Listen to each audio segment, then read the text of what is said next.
দর্শক আমন্ত্রণ জানাচ্ছি নাগরপুর সলিমাবাদ তেবাড়িয়া মাছের হাট থেকে। দর্শক এই হাটটিতে প্রচুর পরিমাণে মাছ উঠে থাকে এবং যমুনা নদীর এবং আশেপাশের নদ নদীর মাছ এই হাটটিতে উঠে থাকে। তো এই যে এখানে ইলিশ বিক্রি হচ্ছে। ইলিশ কত করে 1 কেজি বিক্রি করলেন দাদা? 650 টাকা বিক্রি করলেন। 650 টাকা কেজি না? কয়টা কেজি হচ্ছে এটা? 3টা কেজি হচ্ছে। আর ওইটা 5টায় 4টায় কেজি হচ্ছে। 5টায় 550 টাকা কেজি ওইটা।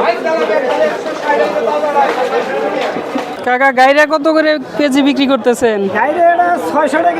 600 টাকা কেজি। 600 টাকা কেজি গাইরা। ভাই মাছ কত করে কেজি বিক্রি করতেছেন? 650 টাকা না?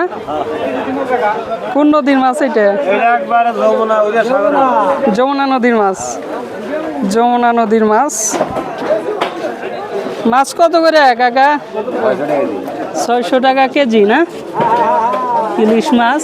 আর এই যে মিক্স এইটা কত করে কেজি বিক্রি করতেছেন? 800 টাকা কেজি। 800 টাকা কেজি বিক্রি হচ্ছে। একদম নদীর পিওর মাছ উঠেছে এই হাটটিতে। এই যে এখানে চিংড়ি রয়েছে। চিংড়ির বাগা কত এগুলা? 100 টাকা কেজি। 100 টাকা ভাগা। আর এগুলার বাগা 100 না? সবই 100 টাকা। আর এইটার 700 টাকা। এটা কি 1 কেজি আছে নাকি? 1 কেজি আছে না? 1 কেজি আছে। এই যে দাদাও চিংড়ি মাছ নিয়ে আসছে। এগুলা কি বাগা না কেজি? কত করে কেজি বিক্রি করতেছেন? গলদা 800। আর এইটা কত?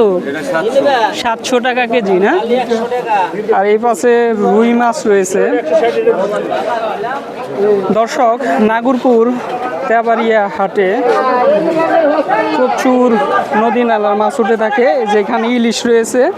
ইলিশ কত করে বিক্রি করলেন ভাই? 650 টাকা। কয়টায় কেজি হচ্ছে এটা?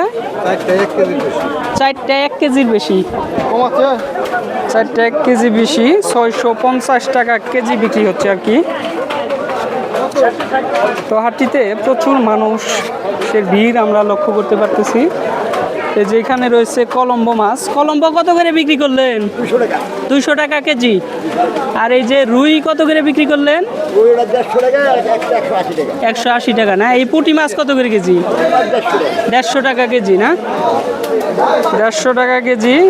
বড় ভাই তেলাপিয়া কত করে কেজি বিক্রি করলেন? 160 টাকা। 160 টাকা না? কেবল আসলেন না? ও, এই যে এখানে রয়েছে শিং মাছ। এটা কত করে কেজি দাদা? 300 টাকা কেজি। একদম তরতাজা শিং। তো এই যে এখানেও রয়েছে ইলিশ মাছ। ইলিশের বেচা কিনা একটু ভালো মনে হচ্ছে এই হাটটিতে। তো এই পাশেও ভিড় লেগে গেছে ইলিশ কেনার জন্য। আর এই যে ভিতরের সাইডটায় পাঙাশ বিক্রি হচ্ছে। পাঙাশের বেশ চাহিদা গ্রামে গঞ্জের এই হাটটিতে। দাদা পাঙাশ কত করে কেজি বিক্রি করতেছেন? 160 টাকা না? পাঙাশে তো একদম মারামারি লাগিয়ে দিছে। মারামারি লাগিয়ে দিছে। দর্শক এই ছিল আজকের তেবাড়িয়া হাটের চিত্র। তো সবাই ভালো থাকবেন, সুস্থ থাকবেন। আল্লাহ হাফেজ।